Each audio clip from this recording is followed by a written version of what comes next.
مشتاق لا تنمي هذه أنوار ذي سلمي عن قليل أنت في الحرم عند خير العرب والعجم قف أمام القابر بالأدب.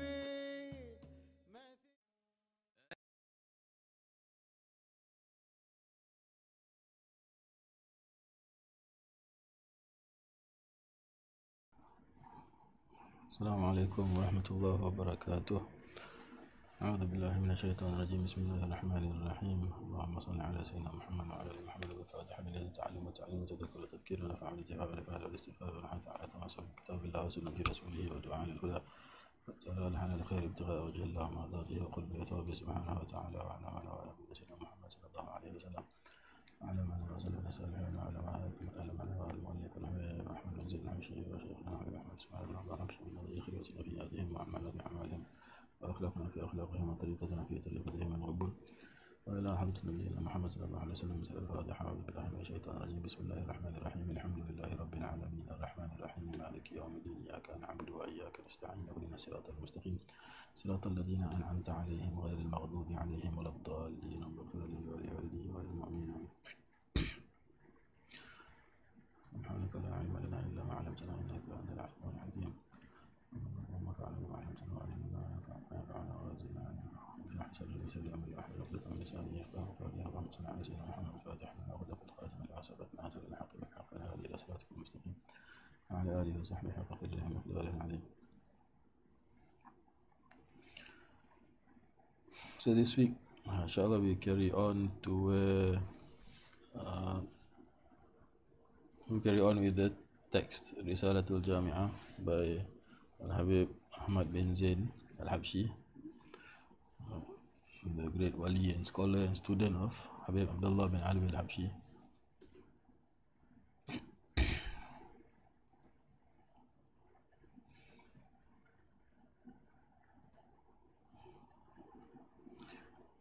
Okay, so Habib Ahmad goes on.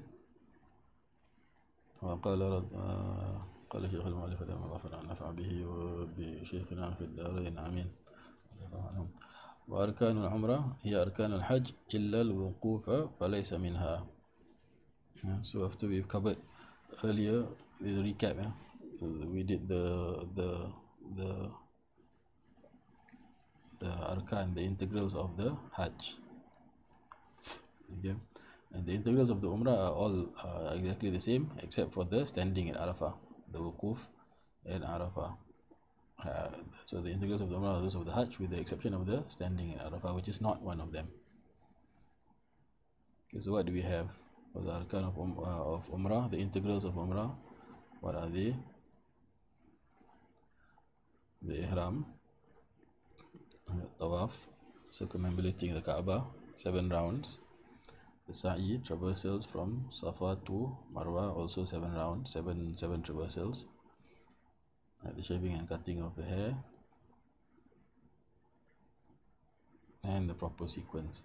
So there's no moving integrals around. It has to be done in this order, in this particular order. Okay, so those are integrals of the Umrah, and if one leaves any of the integrals of the Umrah or the Hajj, then the worship is not recognized. Okay, it's invalid. It collapses. But if one leaves one of the requisites or the wajib, okay, so the integrals, the rukun, the fard, yeah, so these are non-negotiable. So there's no way to make expiation for leaving them. Okay, so one has to make sure that all are properly performed, right? But with regards the requisites or the wajibat, or is wajib, in the event that one is not able to perform them, then we can make expiation, okay, to compensate, okay, and still have the Umrah valid, inshallah, altogether. Yeah. So the requisites of the Umrah is number one, avoiding the prohibitions of ihram. Okay, the prohibitions, haramat of ihram, we will cover at the end of the chapter on Hajj and Umrah, and that's where Habib Ahmad Menzin covers it. And secondly is the ihram from the miqat. So ihram is the is the state of pilgrim sanctity, right, upon which we enter and we put on the white garb, the rida and the izar, the top and the bottom. Yeah. And this has to be done from the miqat for the Umrah. We will cover this ihram from the miqat. We will cover under the wajibat, under the requisites of Hajj, inshallah, today, yeah, coming up. So avoiding prohibitions of ihram will be covered at the end of the chapter on Hajj and Umrah, and ihram from the miqat will be covered today, inshallah. Okay, ويجب للطواف ستر العورة والطهارة عن الحدثين وعن النجاسة وأن يكون 7 طوافات في المسجد والبيت عن يساره وهو خارج عنه. So necessary for the tawaf, these are the conditions of validity of the tawaf. Right. Firstly, concealing of the aura. Right. The aura is that part of the body which is not, which is haram to expose.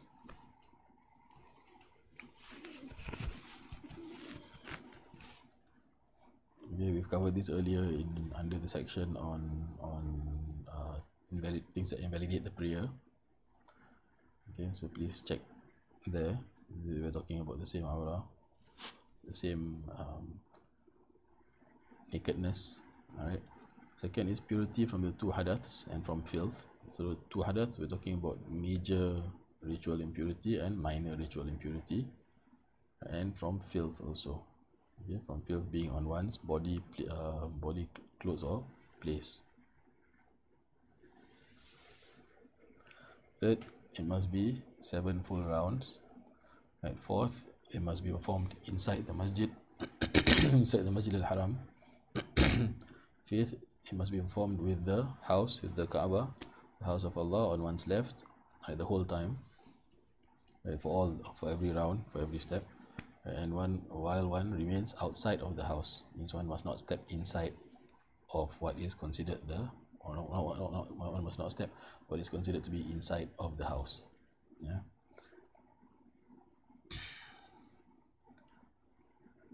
Okay, so to break this down, first of all, one's aura must be concealed. One's aura, meaning one's nakedness, meaning the parts of one's body that are haram to be exposed. Okay? It is haram to be exposed, and these are the same parts as with the thing which if they are exposed, then the prayer is nullified. Okay, because the tawaf is as prayer. How come sallallahu alaihi wasallam in hadith, the Prophet said some words to this effect. Okay, so if one's aura is exposed and one is able to conceal it, then I should immediately conceal it, and then resume the tawaf from the same point at which the aura was exposed. Meaning I don't have to go back to the start of that round, right? But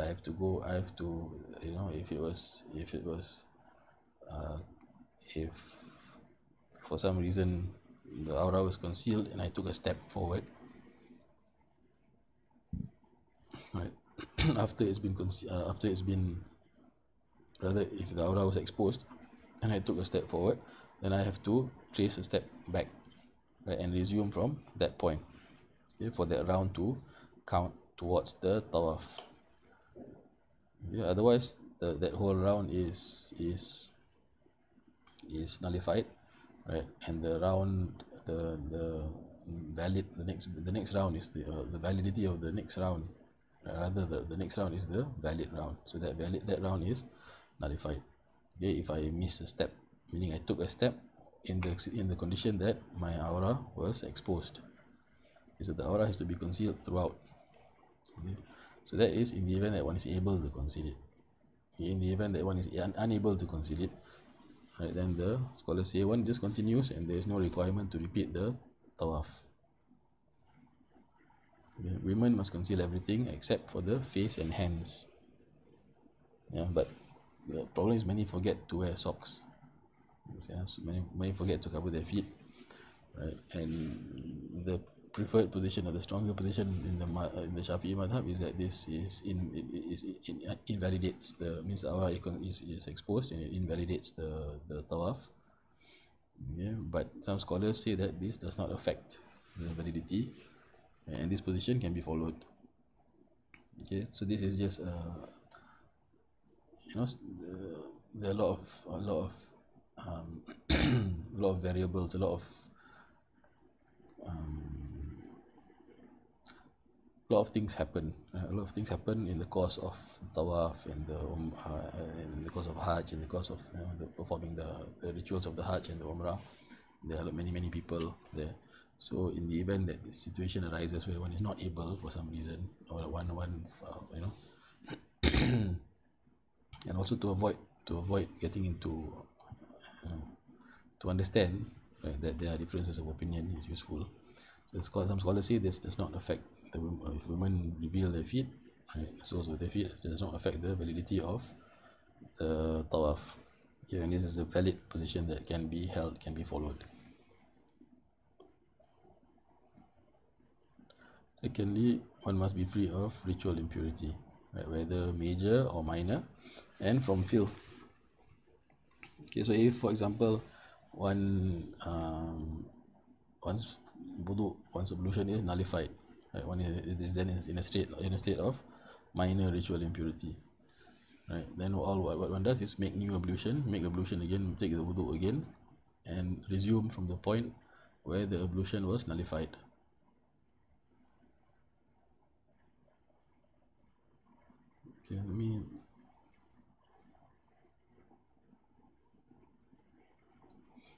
Okay, so if one is going around the Kaaba, for example, okay, this is an overhead diagram. Yeah? So one is going around the Kaaba, and at this point, one's wudu is nullified, right? One then goes off from this point, right, to take wudu, to renew, to take wudu, not to renew, to take wudu, and then one returns, picks up where one left off here. In fact, ideally one should go a bit behind just to be sure, right? But definitely not even a finger in front of where the tawaf was halted, was interrupted by the loss of wudu, right?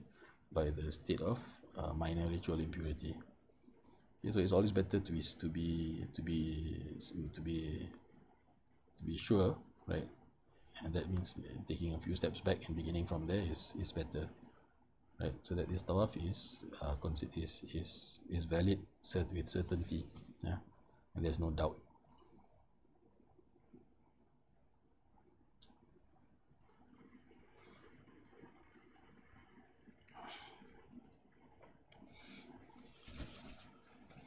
Okay, so that's in one situation, right? Another scenario is if one loses one's wudu, right, through touching a non-mahram member of the opposite sex.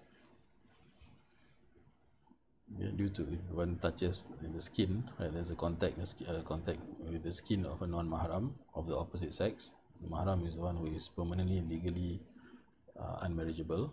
The non-mahram is the opposite of that, legally marriageable, yeah, of the opposite sex. Yeah, and this is barely hardly possible to avoid. Nowadays, I suppose maybe in COVID times is a lot more feasible, right, to just hold to the main position of the madhab. But before, when there were people thronging on the mataf, on the area, the concourse around the Kaaba, so it's hardly possible to maintain one's wudu. Okay, so at that point, we can take the valid call, a valid position, right, within the madhab, right, that says that the touching, coming into contact with the skin of a member of non-mahram of the opposite sex does not nullify wudu. Okay, so usually the ulama advise us to take the position of the Maliki madhab, right? And when one does this, which is called taqlid, okay? Okay, when one makes taqlid of the madhab, then when taking wudu also one should also remember that one has to wipe one's whole head, right? And wiping the head with water, one has to wipe one's whole head. And when taking when washing the limbs of wudu, one should rub the limbs as well. Okay, because these are wajib in the madhab. These are conditions of validity in the madhab, in the Maliki madhab. Okay. In fact, ideally there is also a valid position in the Shafi'i madhab, a weaker position but still valid, that a concession that allows that holds that one does not break one's wudu when coming into contact with the skin of a non-mahram of the opposite sex. So maybe it's better to not have to leave, to go outside the the limits of our school, right? So one can take the Shafi'i position. Okay, so that's with regards ritual impurity. If filth happens to fall on someone, right, or one comes into contact with inexcusable filth. Okay, excusable filth, there are different kinds, inexcusable and excusable filth, right? So an example of excusable filth is a few drops of your own blood, yeah, a small amount, yeah. Inexcusable filth, if one comes into contact with inexcusable filth while on the mataf, while making tawaf, then all one has to do is wash it off, right, and resume the tawaf again from the same point, right? Ideally a few steps back. If one comes into contact, what is filth that is excusable in the context of the tawaf is that which is difficult to guard against. So maybe, sometimes there are on the mataf, on the concourse around the Kaaba, sometimes there are bird droppings. Okay, so in the event that one happens to step on bird droppings, right, it is excusable on condition that one did not intentionally step on it, and that there is no moisture. There's no moisture either in the droppings or on one's foot. Okay. Yeah, because when dry meets dry, right, it is pure. Yeah, it remains pure. It's not ruled as filth. Yeah.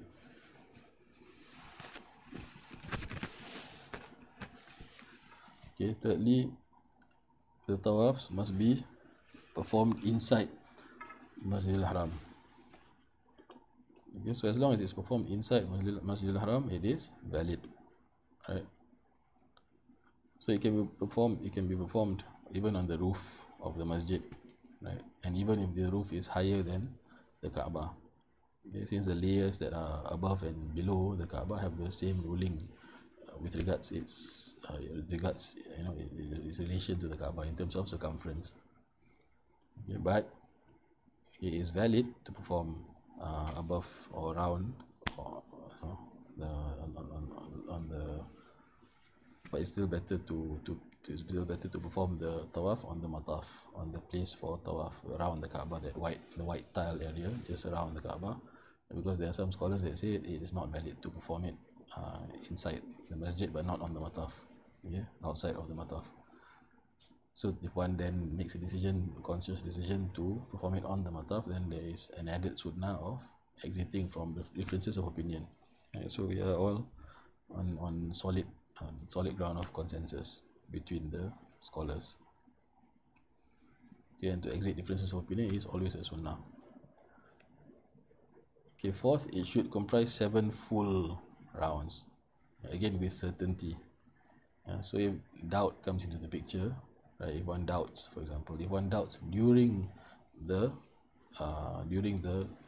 tawaf, before one completes the tawaf,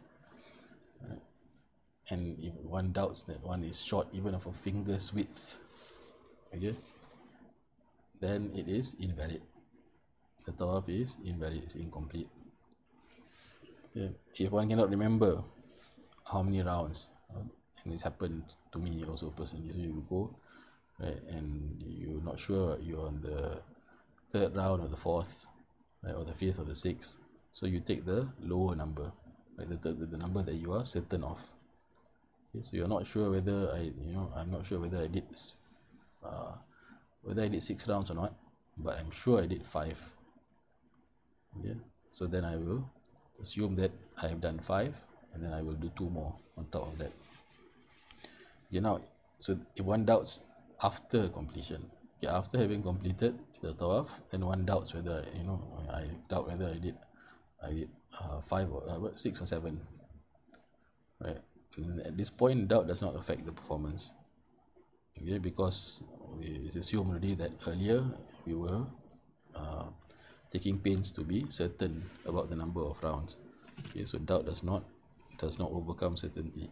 So earlier we performed the tawaf in certainty, and then if doubt comes after that, it does not remove, okay, the certainty, does not overcome the certainty that was there earlier.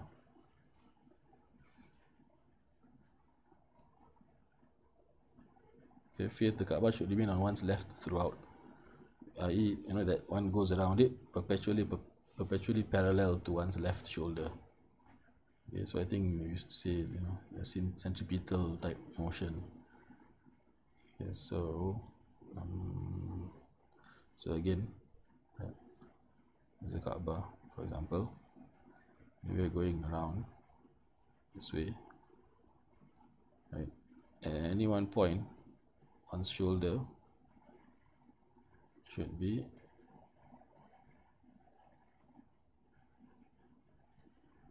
parallel to the Kaaba. So if one is here, the shoulder is here, then this should be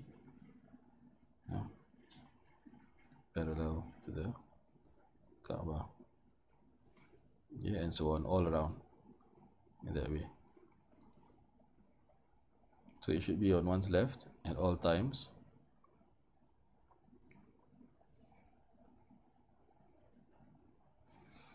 Okay, if, for example, one faces the Kaaba with one's chest, or turns away from it, or positions it on one's right.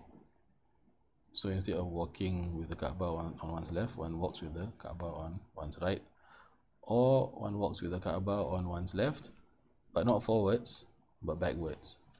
Okay, so this is invalid. The tawaf is invalid. If one faces the Kaaba to supplicate, for example, so we turn towards the Kaaba to make a dua, in the middle of a tawaf, we turn towards the Kaaba to make a dua, then we should be very careful not to have, not to accidentally take a step to the right. Okay, so now if we're walking and the Kaaba is on our left, and then we turn to the Kaaba, right? We would have come from our left and we are moving towards our right. So while facing the Kaaba, sometimes we are pushed, because of the crowds, right? The throngs of people. Sometimes you just get pushed. So you have to be careful not to accidentally take a step to one's right, and then after that to proceed after that step, right? So again, like the earlier example, right, one should go back, 1 or 2 steps from the point where one stopped, and then continue from there to be certain, to be sure.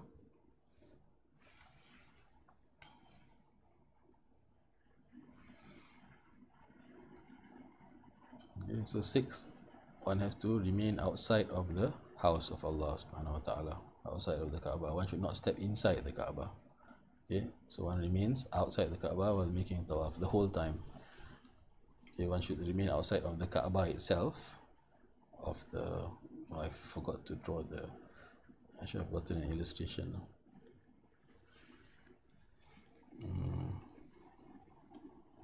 It's alright, you can draw. So this is the Kaaba, right? And there's a black stone. And there's now here, yeah, black stone.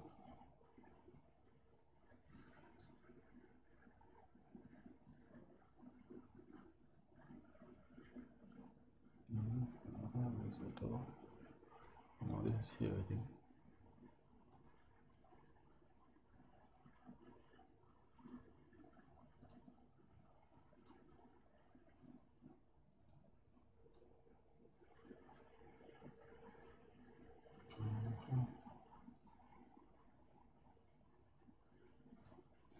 Okay, this is the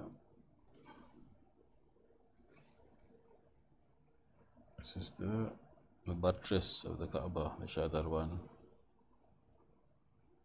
So this is the black stone. So sometimes when people want to kiss the black stone, they end up the head is here, right, and they get pushed and they move a little bit,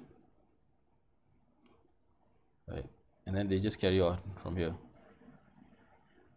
So this part here, this part is invalid. Yeah, so that means this whole round is invalid until one begins again at the black stone, right? So one has to be careful of this. So one should not make tawaf inside the Kaaba. Okay, that's invalid. This also still constitutes the inside of the Kaaba, right? This area here, right, where the black stone, where the kissing of the black stone is. Okay, inside this is the Hijr Ismail, right? This semicircle wall that's just by the Kaaba. If one goes in here, one makes a tawaf, right, and goes in here. Yeah, so this area again, this part of the tawaf is invalid. One has to go around it. Okay, so one cannot pass in through here, right, and has to be careful. One has to be careful of this is also considered inside the Kaaba. This is also considered inside the Kaaba, right? So that's something that one has to pay attention to and be careful of. Okay, even if a hand goes inside that perimeter, right, while performing tawaf, while still taking steps along one's tawaf, right, then for that duration the hand is inside, that tawaf is not valid, and therefore that whole round is not valid. Okay, so even if you do one has done 7 rounds, even if you do 7 rounds, so in the end actually the 7th round or one of the 7 rounds, actually one has only done 6. Yeah, so one of the 7 rounds is invalid. So one has to make sure not to step inside the Kaaba. Here again, with, as I mentioned, with conditions 5 and with the conditions number 5 and number 6, right, points 5 and 6, it's better to always just take a step or 2 steps back, yeah, from where one stopped fulfilling these conditions, right? And then that way one is certain. Okay, then one continues the tawaf from there.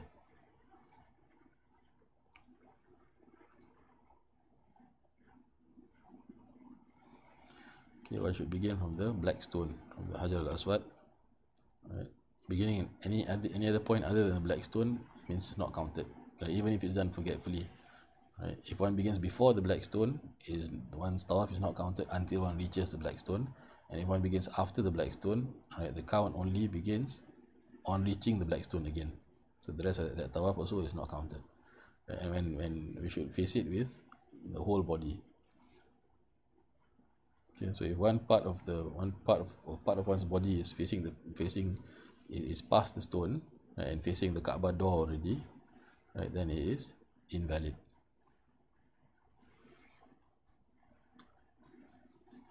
Okay, one should also not intend anything else by it. So but in the tawaf one should intend the tawaf, right, and not trying to catch up to a friend that one sees a bit further up in front. Okay, so if one intends to catch up with a friend, then that is not intending the tawaf, right, and therefore that round is invalidated. Okay, but if one intends it together, so one intends the tawaf, and also one wants to try to catch up to a friend in front, intending it together, it does not nullify the intention. Okay, so the time for the tawaf ifadah, right, the going forward tawaf of the Hajj, begins from the middle of the night on the 10th of Dhul Hijjah. So it's possible to begin to do it from then, right? But the best, the afdal is before Zuhur, in the morning, okay, the morning of the 10th of Dhul Hijjah, before Zuhur time. Okay, the time for Umrah Tawaf is after entering into ihram for Umrah. Right, and this can be delayed. The time for Umrah Tawaf can be delayed indefinitely. Right, except that one cannot perform Sa'i, or one cannot perform the Sa'i, the traversals, the Safa Marwah traversals, right, or shave or cut one's hair until after the Tawaf. Okay, and the sunnahs of Tawaf are many, okay, including ittiba, which is makruh to leave. Ittiba is the wearing of the rida, the top white part for men, right, so that one it reveals leaves the right shoulder exposed while covering the left shoulder.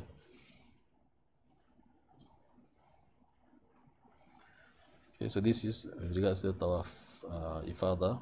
Of course, there are three tawafs. There's a tawaf qudum, of arrival, and this is sunnah, right, for anybody who arrives at any point, right, whether in ihram or not, right. And then there is a tawaf ifadah, right, and we're doing Hajj, and the tawaf wada, right. Tawaf wada is a wajib, a requisite. Tawaf ifadah is a rukun, is an integral, cannot be left.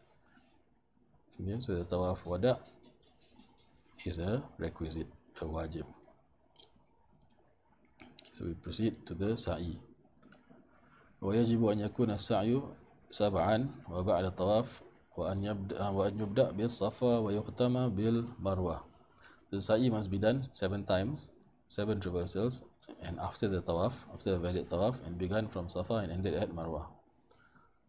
Okay, so the conditions of validity are that it comprise 7 traversals, each going between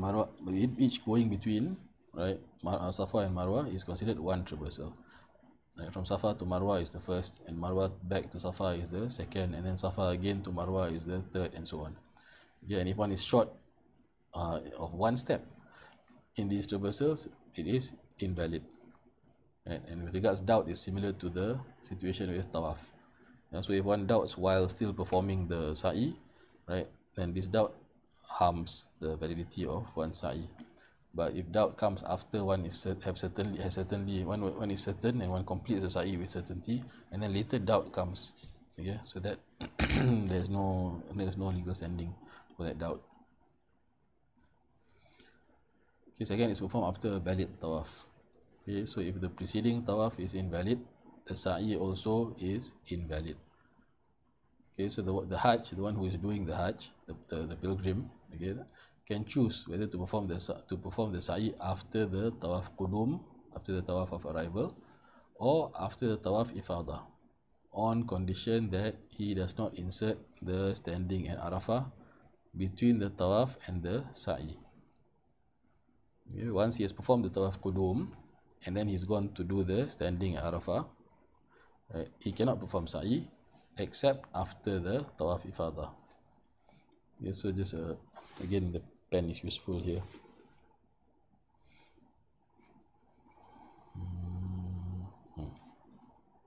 So here we have the tawaf qudum, okay, and here we have a sa'i, and then this is Arafah.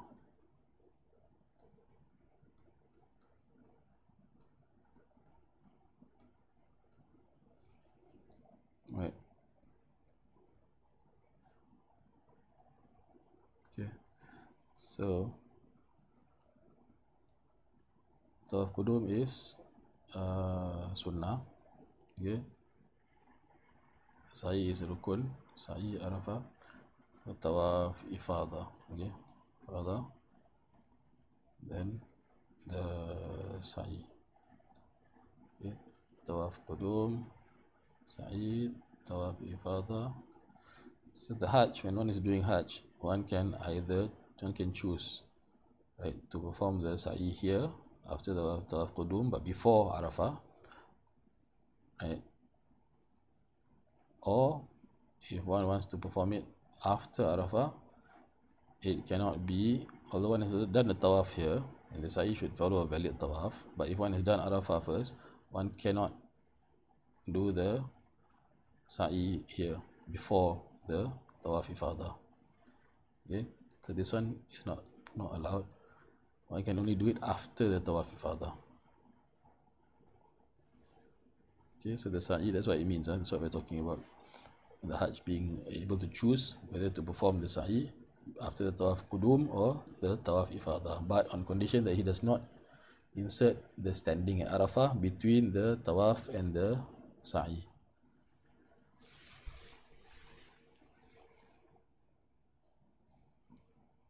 Alright.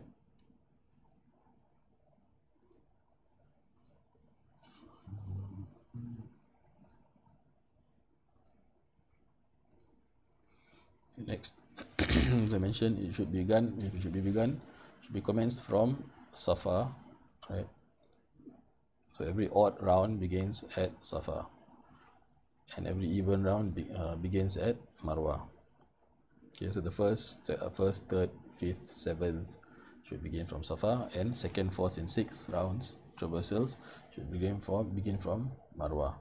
If one begins from Marwa, for example, then the only and ends up at Safa, and then one heads off from Safa, then only the round from Safa is considered to be considered to be valid and considered to be the first round. Right? Well, it came before Safa, the distance from Marwa to Safa, on the way to that starting point, that is invalid. Okay, not counted. Okay, similar to the story with tawaf, one should not intend anything else by it. Okay, for the same reasons. Right, the same example as well, catching a friend, right? But if the intentions are combined, right, catching up with a friend and the sa'i together, then it remains valid, right? But if the intention is only to catch a friend, right, while performing the sa'i, then it becomes invalidated. Okay, so the time for the sa'i is after doing a valid Hajj tawaf.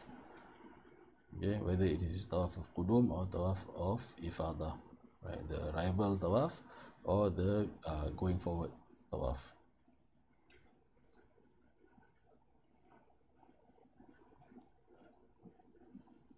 Okay, so you should also not exit from the limits of Safa and Marwa.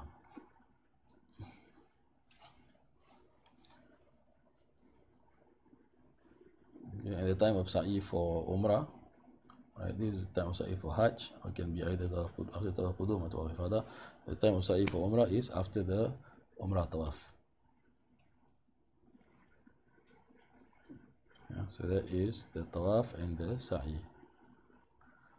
Okay, again, there are many sunan here, and I'm not including all the sunnahs. I'm putting in a few, right? There are of course other sunnahs that have not been included. Okay, again here, ittiba is a sunnah as well, right, for the whole duration of the sa'i.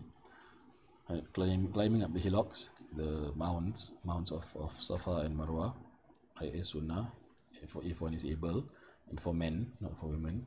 Right, not talking without need, walking calmly, and then walking calmly throughout, and running between the green pillars, the lights nowadays they have, right, and reciting the following verse with every ascent up the hillocks.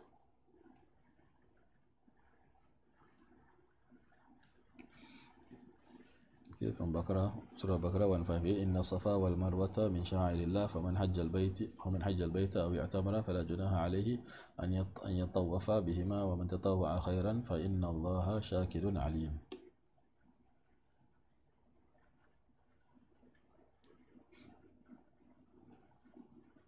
Okay, so those are the. We need to move on to the wajibat of Hajj.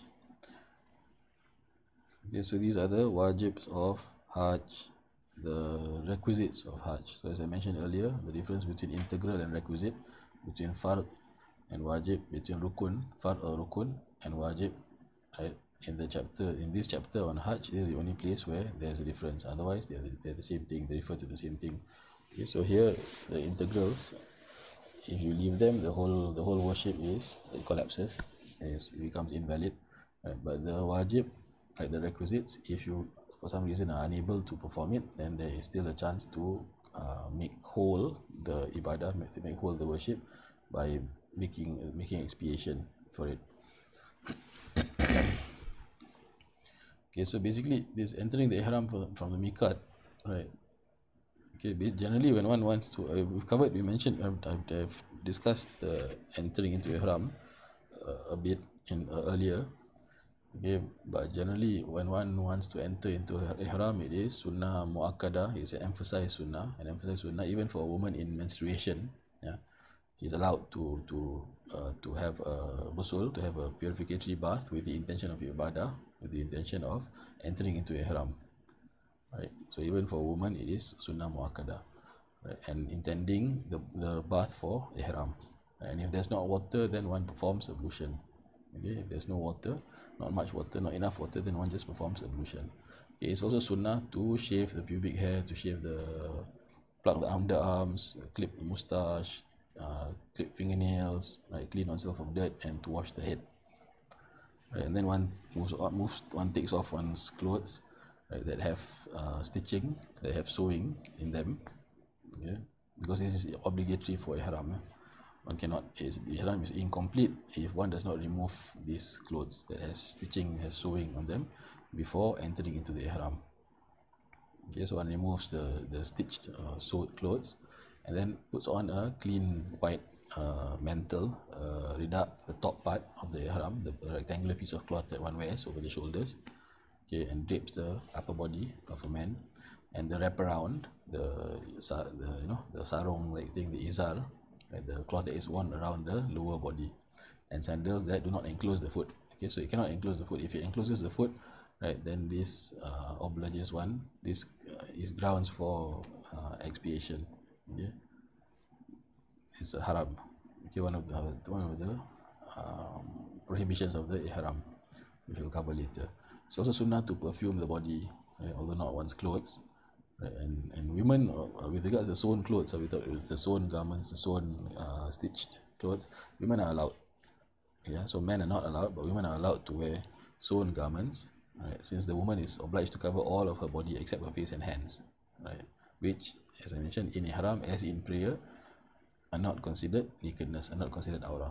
Okay, the face and hands are not considered aura.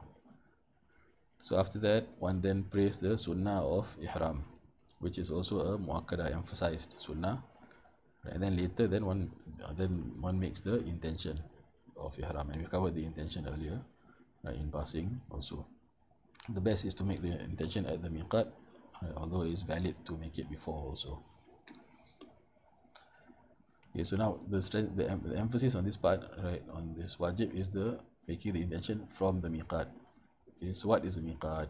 So we covered this, we've touched on this earlier. So there are two kinds of miqat, makani and zamani. So zamani miqat for Hajj, right, is the Hajj months. Okay, we've covered this earlier, and for Umrah is all year round.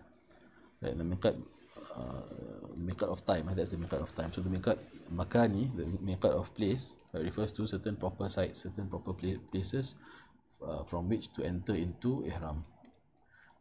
Yeah. So now, because they are proper sites, so if one goes beyond these sites, then one gets into a bit of trouble. Yeah? It's a bit messy. So if one intends, someone who is intending Hajj or Umrah or both, who passes the site, okay, what happens? Okay? So the miqat makani is the proper site, the miqat of place, the proper place, proper site from which to enter into ihram. And sometimes people have passed the miqat. Okay, so those who pass the miqat there are two scenarios. Right? One is someone who intended the Hajj or Umrah or both, but passes the ihram site, whether intentionally or absent-mindedly or because ignorant. And again, this happened to me before. Yeah, I was engaged. I was talking to a friend, right, driving from Madinah. Yes, so for whatever reason, one in the end ends up entering ihram near Makkah, right? So one is then obliged to perform expiation. Yeah. So if one leaves this wajib of entering the ihram at the miqat, one then has to slaughter a sheep or fast 10 days. Okay, so the problem is from Medina to Makkah is about 2.5 hours. 2.5 hours to 3 hours. So to go back, the alternative is one has to go back. Right? If one has not performed any of the rites of Hajj, if one goes back right to the miqat, then one does not have to make expiation, does not have to pay for the expiation.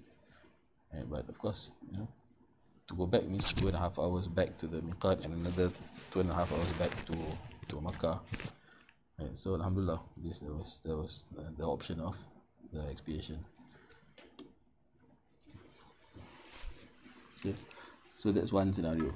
Another scenario is someone from outside Makkah who initially has no desire, no intention to perform the Hajj or Umrah, and then after he passes the miqat, later the desire comes up. He desires, arriving in Makkah or something like that. He then desires to perform the Umrah. So the miqat in this case is the same as people of Makkah. So there's no need to return to the miqat he passed earlier.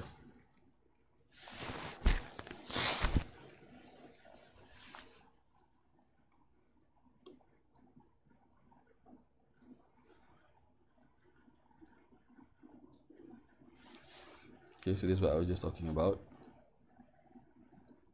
So the people of Makkah, right? They go and enter into ihram outside the haram area. Now, even if it's just one step outside the sacred precinct, outside the area of the haram, it is enough. Although it's better to enter ihram at Ji'rana or Tan'im or Hudaybiyah in order of merit.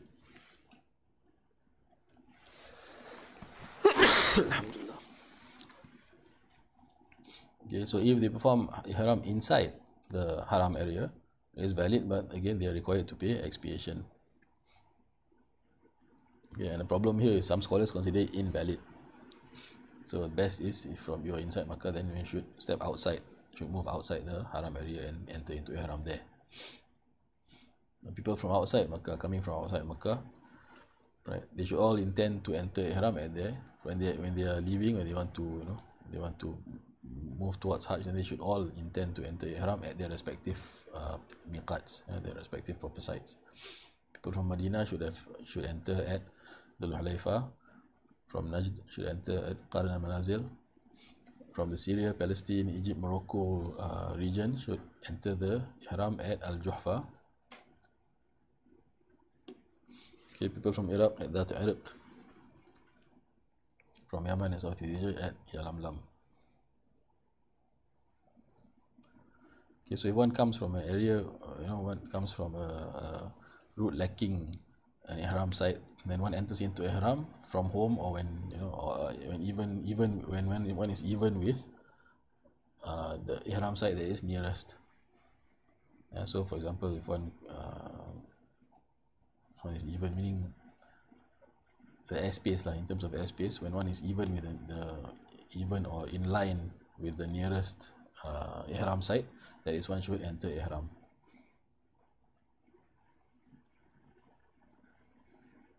Okay, so that's it for this first wajib of Hajj, the first requisite, and we will continue next week inshallah.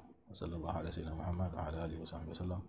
علينة الفتوح والمنوح والرسوخ والصلاح الجسدي والروح وتوبة النسوة ولا أحد من سيدنا محمد صلى الله عليه وسلم. الفاتحة. يا ربنا اعترفنا بأننا اقترفنا وأننا أسرفنا على لظى أشرفنا فضلا وجودا منا لا باكتساب منا بالمصطفى الرسول نحظى بكل سول بالمصطفى الرسول نحظى بكل سول بالمصطفى الرسول